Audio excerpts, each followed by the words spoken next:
ტემპუსის საერთაშორისო პროექტის უწყვეტი განათლების სივრცის შექმნა სომხეთში, უკრაინასა და საქართველოში ფარგლებში თელავის სახელმწიფო უნივერსიტეტში სამუშაო შეხვედრა გაიმართა. მაშინ მონაწილეობას საქართველოს, უკრაინის, აზერბაიჯანის, სომხეთის, პორტუგალიის, შვედეთის, დანიის და ბულგარეთის 20-მდე უმაღლესი სასწავლებლის წარმომადგენელმა მიიღო.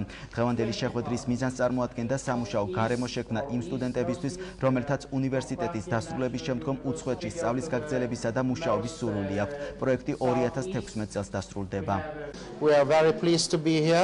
ამ პროექტში შვედეთის მხარეს წარმოვადგენ, კერძოდ კი ლინეუს უნივერსიტეტს. დღევანდელ სამუშაო შეხვედრაზე ევროპის სხვადასხვა ქვეყნიდან 40-მდე მონაწილე შეიკრიბა.